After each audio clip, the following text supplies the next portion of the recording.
This is more than legacy. This is a source of inspiration, sharing the journey of discovery.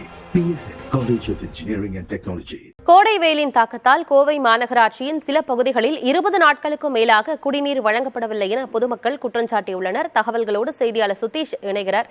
Sudhish, ஏற்கனவே வெயில் ஒரு புறம் அதிக அளவில் இருக்கு, வெப்ப அலைக்கான வாய்ப்பெல்லாம் இருக்குன்னு சொல்லிட்டு இருக்காங்க.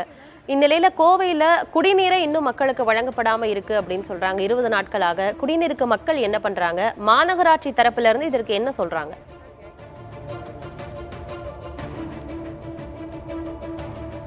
ஆனந்தி, அதாவது கோவை மாநகராட்சியை பொறுத்தவரைக்கும் முக்கிய நீராதாரங்களாக சிறுவாணி அணை மற்றும் பில்லூர் அணை இருக்கிறது. மேற்கு தொடர்ச்சி மலை நீரோடைகளை நம்பி இந்த அணையின் நீர்பிடிப்பு பகுதிகள், அந்த பகுதிகளில் தண்ணீர் மழை இல்லாததால் தொடர்ந்து வறட்சி ஏற்பட்டிருக்கிறது. இதன் காரணமாக அணைகள் தொடர்ந்து நீர்மட்டம் சரிந்து வந்து தற்போது நீர் எடுக்க முடியாத ஒரு சூழல் இருக்கிறது. பில்லூர் அணையிலிருந்து நீர் எடுப்பது நிறுத்தி வைக்கப்பட்டிருக்கிறது.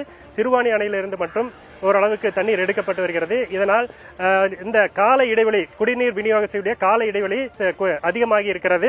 மக்கள் பாதிக்கப்பட்டிருக்கிறார்கள். இங்கு மக்கள் இருக்கிறார்கள், காலி குடங்களுடன் தண்ணீர் எங்கே கிடைக்கும் என்ற ஒரு தேடலோடு இங்கு இருக்கிறார்கள். அவர்களிடம் பேசலாம். சொல்லுமா, இங்க தண்ணி வந்து எவ்வளவு நாள் ஆச்சு? எது மாதிரியான பிரச்சனை இருக்கு உங்களுக்கு? என் பேரு மலர்விழிங்க, அஞ்சூர்ல இருந்து பேசுறேன். எங்க ஊருக்கு வந்து தண்ணி 15 நாள் ஆச்சு. தண்ணியே வர்றதில்ல. சுத்தமா குழந்தை குட்டி எல்லாம் வச்சுட்டு ரொம்ப கஷ்டப்படுறோம். ஒரு குடம் தண்ணி வந்து 20 ரூபா 15 ரூபா அப்படி குடுக்கறாங்க. அந்த அளவுக்கு எங்களுக்கு வசதி இல்லைங்க. வீட்டு லைன் எல்லாம் கிடையாது. எங்களுக்கு தெருவுக்கு தான், ரோட்டுக்கு தான் வந்து தண்ணி பிடிக்கணும். அதுவே வரல. 15 நாள் ஆச்சு. ரொம்ப கஷ்டப்படுறோம்.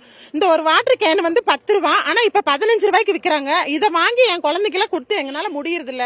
நாங்க ரொம்ப கஷ்டப்படுறோம் சார். எங்களுக்கு தண்ணி இப்பவே வேணும். டேங்க் ஓபன் பண்ணல.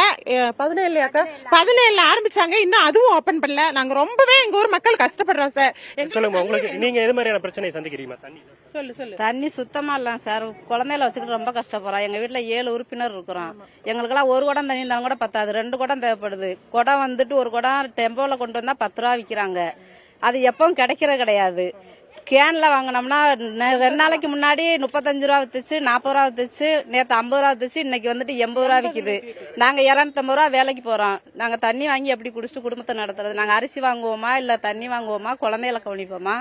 என்ன பண்றது? எங்களுக்கு தண்ணி வேணும் சார்.